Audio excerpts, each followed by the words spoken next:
We have been traveling the rich fertile lands of Kenya, far and wide, across the highlands and lowlands of this beautiful country, talking to farmers wherever we go. We want to give them the help and knowledge they need to improve their farming methods, increase their income, and turn around their farms into good business for the future. Join us and our experts on this journey and share their families' experiences as they make the changes. Karibu to Shamba Shape Up Safari.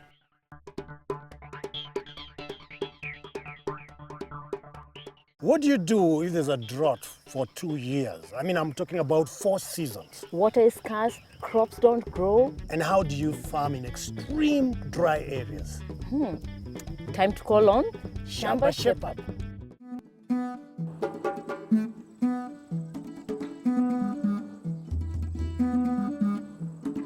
Meet Joseph, Veronica, their daughter-in-law Eunice, her 2 children, granddad, and 12-year-old grandson Brian. And Brian would like to start up a chicken farm to help the family income. They live and farm this terraced shamba in the dry lands area near Machakos. But the weather here hasn't been good. They have suffered a drought for 2 years. That's 4 seasons. And they're experiencing a lot of problems. So now is the time for us to make an appearance, see how we can shape up their shamba.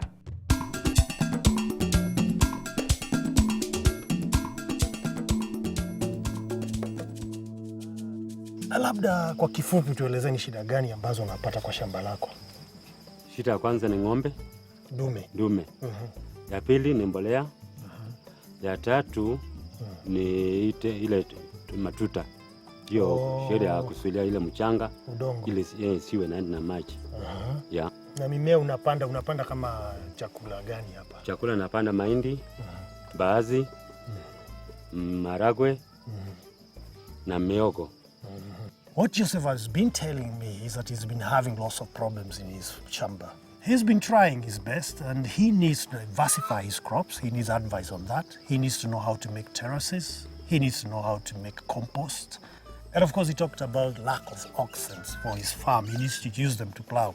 Sasa Veronica, na wewe shida una gani? Shida yangu ni maji. Kipanda mboga bila maji nakauka. Unajua kipanda mboga naenda kushota maji na ile kibuyu ya lita 20. Na unachota wapi hapa? Huko mtoni. Ni mbali? Ni mbali. Kwa siku na shadanga tungi 10. Nachoka sana. Lakini nikipata maji naweza fanya kazi nyingi. Sasa unataka maji kama kama ile ya kunyunyiza ya sasa. Kunyunyizia. Okay, na unauza kwa soko? Nauza. Nauza, lakini wakati huyu hakuna maji. Kifunzwa kutengeneza ile double digging. Naweza fanya kazi nyingi. What Veronica says is that her main problem is water. When every day she walks from the river up the hill with a 20-liter can, and she says it's very, very tiring. Another thing that she would love to know is how to do double digging, where she can have more produce and sell in the market. Brian, unataka kulea kuku kwa nini? Ili nipate pesa. Pesa tu peke yake? Na nini? Mayai. Kwa unataka kuku mingi sana ama unataka kidogo tu? Mingi sana. Unataka mingi sana? Ndio upate pesa mingi sana. Brian here, who is 12 years old, is Veronica's grandchild. He's very shy. But he says he would love to rear chickens. He's in class 6. And his dream is to have as many chickens as possible and make lots of money. Joseph, we've listened to all the problems that you've told us and we'll try to help out where we can. Now today, you and Veronica and some of your neighbors are going to go with us to Katumani to meet the experts at Kari. They'll help you out, right? And of course, there'll be Kenchik on board, which are going to help young Brian with his chickens. Okay, let's go to Katumani and see. Joseph and Veronica's neighbors, Daniel and Jane, often drop by for a cup of tea and to chat about their mutual farming difficulties. Daniel and Jane grow some excellent fruit trees, and Veronica and Joseph would like to do the same. But most of all, our couple needs some expert advice on all their other problems. As all 4 of them live near the very excellent Kari station at Katumani, a research center dedicated to farming the drylands areas, we suggest we take them to see what advice the curry experts can give.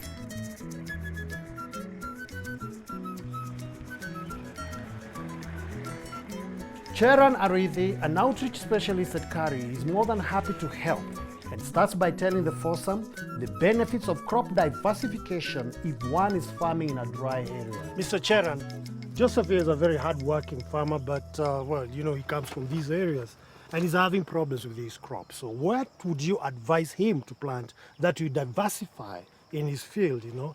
What kind of crops? I would advise him to plant beans, which is are maturing, the cassava. Beans, cassava. Which he can be able to sell in the market. Or for market sale? Yes. Okay. I can also advise him to go for the sorghum, which has already market as we are talking. So you are recommending crops that have low maturity period and can also be marketable? Marketable. Okay. So what you're saying is that if you diversify and you plant 3 types of plants, yeah, things will be good? Definitely. You have a harvest. So what kind of management do these crops need? You have to harvest the water, which is very, very important in arid areas like where we are. You have to do the weeding at the right time. That is, immediately you plant and you receive some showers, you have to do the weeding after the 2nd week after germination. The 2nd weeding, you do it the 3rd week to 4th week after germination. And you make sure that the water you have trapped, the single drop of water of rain which falls there, and you'll be able to harvest. As water is so crucial in this region, our curry expert goes on to explain the basics of drip irrigation, something that can help solve many of farming problems associated with the drylands. This is a drip irrigation, and it uses a very little amount of water, and it is very good in semi-arid areas. Hii inafanya kazi namna gani? The drip irrigation, we have the tank which you can see there. We have a pipe which comes from there. It distributes water on this side, and then the water comes with these pipes, and there are hoses which are put at intervals depending on the crop which you want to grow, and it releases water from these hose you can see here. Hii maji inaweza kunipatia kwa wakati wa kiangazi. It releases the water slowly by slowly. So you need very little water in the tank, and it will be enough for you to grow a crop throughout the season. Na hii inachukua gharama ya pesa mingi, yani kununua hii mifereji. It depends on the size of the drip irrigation kit you want. We have even some which are smaller for about 20 liters. We have for 200 liters. The cost of installing these drip systems changes according to which size tank is used. But the increase in crop output will soon pay for the tank and the hoses. Well, I think this will be ideal for your Shamba, Joseph and Veronica. You know, you'll be able to grow lots and lots of vegetables, and you'll grow very healthy, and you'll be able to work in your farm. And eventually, you are going to be a millionaire, and you are going to take care of him when he's being a millionaire. Yeah? Okay, I hope so.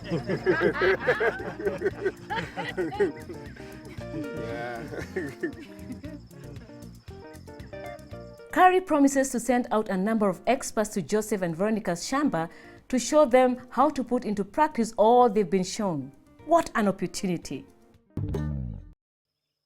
Meanwhile, back on the Shamba, we have invited Dr. Moses Owino, a veterinary officer at Kenchik, to come and advise Joseph and Veronica on how to build a suitable chicken shed for Brian's indigenous chicken project. When you're constructing the chicken shed, it is important there are several factors you have to consider. The first one, you have to look at the direction of the sun, because you don't want direct sunlight getting into the poultry house. When you have direct sunlight getting into the poultry house, you have a problem of the birds going to crowd where the light is. When they are crowding, they start developing behaviors like cannibalism and pecking. The other thing that you have to consider is the ventilation. So when you're building the shed, you must make sure that the house is well ventilated. So you allow open sides. You build an open-sided house. The other thing that you are going to consider is the space. you have to construct a house that is able to accommodate the number of birds that you have, because you don't want the problem of overcrowding in the poultry. The other thing that you're going to consider is the drainage, because this place is hilly. You don't want the run of water to be getting into the poultry house. So you'll have to consider where to put the drainage to direct away the run of water. The other thing that you have to consider is the disease control. When you are constructing the poultry shed, you have to construct a footbath at the entrance where you're going to dip your feet in a disinfectant before you get into the poultry house. The floor has to be flat and level, and it can either be cemented or earthen. If it is earthen, make sure it is compact and level, because you don't want depressions in the poultry house. The roofing, don't make a flat roof, because when it's hot, there's a lot of heat radiation which gets to the birds, causes heat stress, and they develop cannibalism, and even the production goes down. So make sure you make a pitched roof with a ventilation on top that you're going to cover with chicken wire, because you don't want the small birds to get into. Asante sana kwa kuletea kuku na tunashukuru. Karibu. Karibu. Although the structure of a chicken shed is important, extra features both inside and out also have to be considered if you want the chicks to survive and be healthy.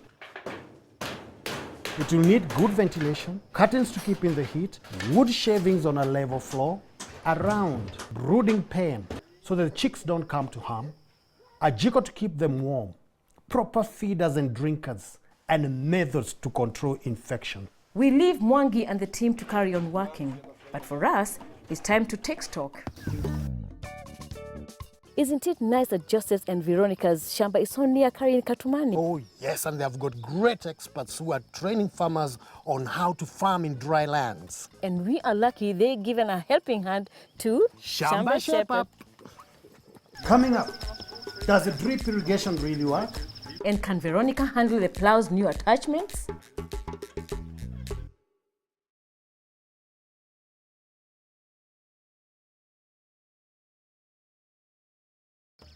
Joseph and Veronica have been farming their 4-acre shamba in the dry lands of Machakos for 41 years. Recently, times have been even more tough because of a 2-year drought. So, at our suggestion, they and their neighbors sought advice from Kari, the agricultural research station nearby at Katumani. They were told how to diversify their crops and shown the benefits of drip irrigation.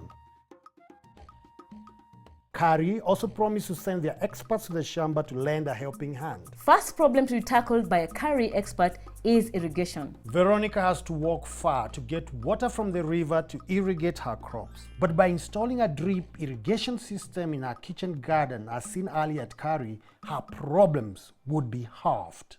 David Ngao, the Kari outreach specialist, explains. Yes, this water, when controlled with the technology of the drip as per the name, will be able to irrigate the crop within that area. Is it easy to use? Of course, it is very easy to use, more so within the dry land to produce some crop. Why? Simply it uses little water, as the name drip by drop within the root area of the plant. Mr. Ngao, this is fascinating technology. Would you mind showing us how it works? It's very simple. Installation of the system, which we are calling drum irrigation kit. To construct the drum irrigation system, first, construct a platform about 1.5 meters high, as the system requires gravity to disperse its water. Lift the drum into place and screw in the connectors. Then attach the main big hose from which the lateral drip hoses are attached.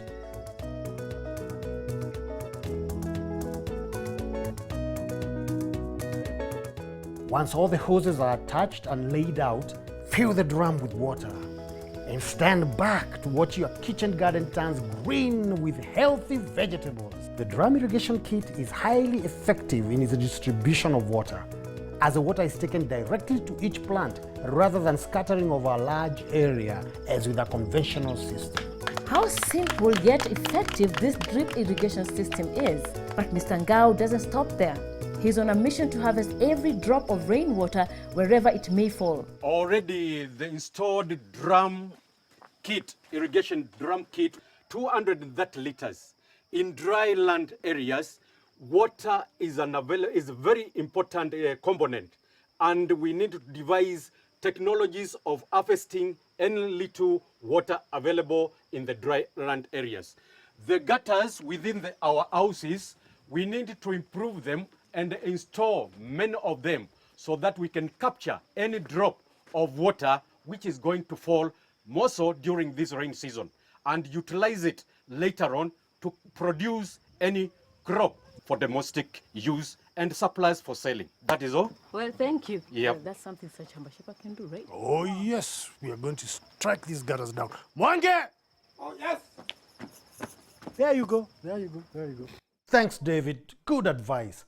And while we are at it, let's install an overspill tank so nothing is wasted. So that Joseph and Veronica can irrigate their crops thoroughly, the team will install a 300-liter overspill tank to capture as much rainwater as possible from the roof of the Shamba.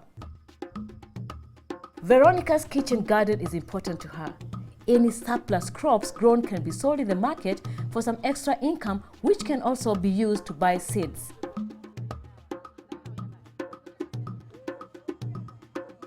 I met up with Veronica while she's in town so we can visit Unga, the well-known chicken feed manufacturers.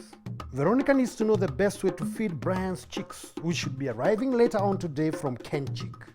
And George Morani gives us the benefit of his expert knowledge. Now the feeding regime for the Kenbro, we normally start them when they are between 1 day and 3 weeks. That is 21 days. We start them with a feed called the Unga Fast Grow Starter Mash. This feed, they are given immediately they arrive in the farm. They eat to satisfaction. And once they eat to satisfaction, it means that if she was to measure, at the end of 3 weeks, they should have eaten between 850 grams to 1 kilo maximum. If the maximum consumption per chick in the first 3 weeks is 1 kilogram of mash, then we can say 50 birds is equal to 50 kilograms of mash. After 3 weeks, these birds will be ready to go out and free range. So after doing the broiler starter mash for 3 weeks, then she will come to a feed we call the Unga Fast Grow Finisher Mash. These again, they'll consume for another 3 weeks. So by then, these birds will have matured and ready to free range to mix. So they'll be reared until they start producing eggs. Because they are big birds, when you relate them with the layers and the modern broilers, these birds are big in body size. Itaipatia maji namna gani?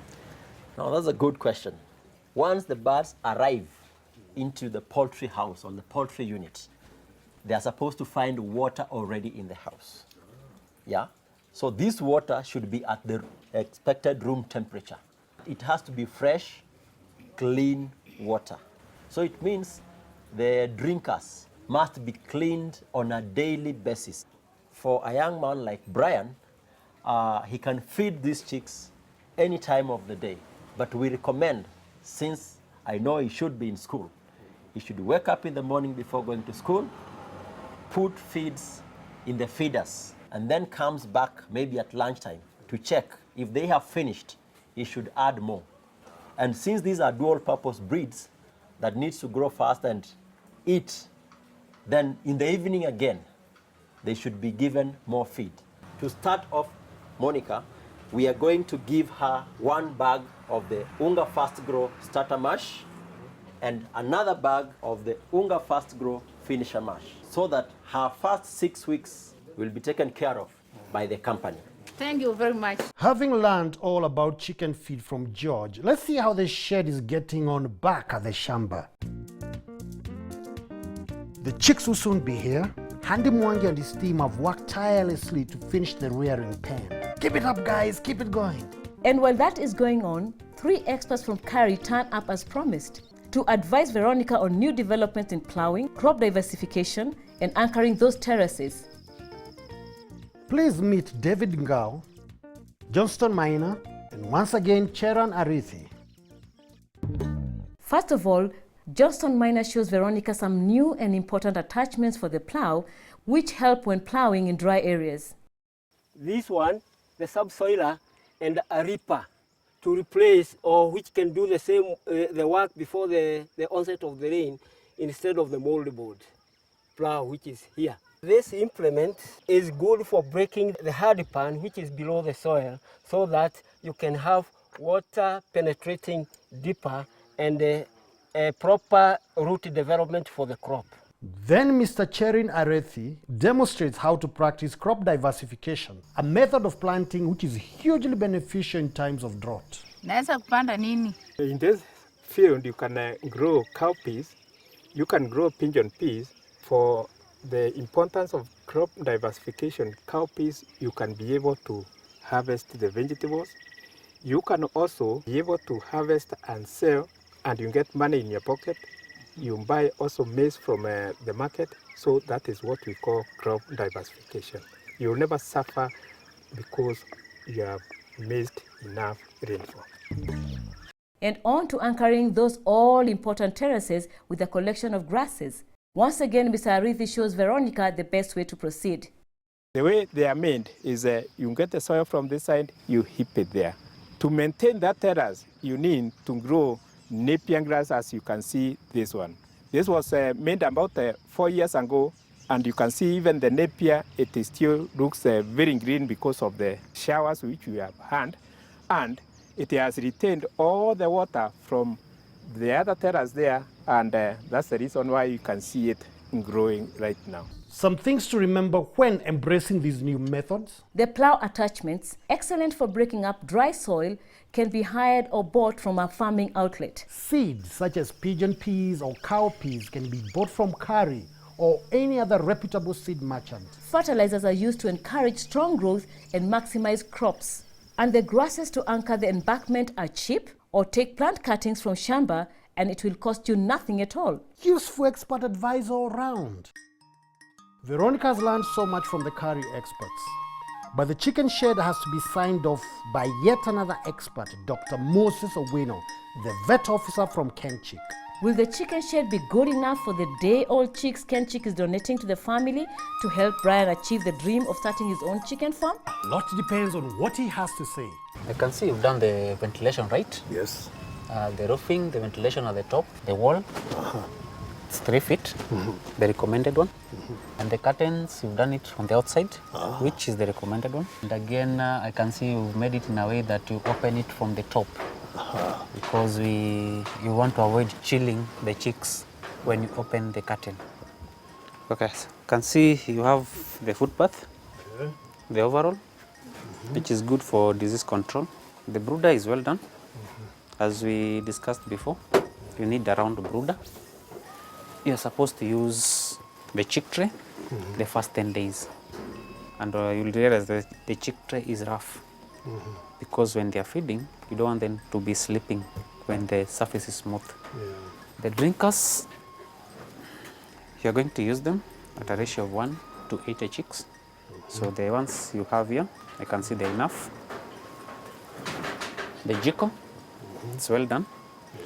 The hood is actually supposed to be reflecting the heat back to the chicks, so you don't want to waste heat. You can see also you've done the laying nests, which is good. You've provided the bedding. Yeah. Although Kenchik has paid for the shed and donated the chicks, there are other costs to consider. The pen will need feeders and drinkers. You will need to feed and inoculate the chicks. But when you consider the profit that would be made by selling high-quality eggs and meat, that expenditure would soon be recouped. Well worth investing. We've been really busy on Joseph and Veronica's Shamba. Yes, we've introduced them to the Kari experts who've tackled their irrigation problems and advice on their crop dilemmas. And thanks to Kenchik, the chicks have finally come home to roost. Time for a rest. I think that's some of Joseph and Veronica's farming problem solved. But I feel we've not finished our work yet. But we've got excellent experts at Katumani. Yeah, we will return with more Shaping Up. Wow, I've really learned so much on this Shamba. And the only way I can remember it all is by getting in touch with Shamba Shape Up, by SMSing them and asking for a leaflet that covers all what you've been doing. This is what you get. SMS the word below with your name and address to 5606 and we will send you the leaflet.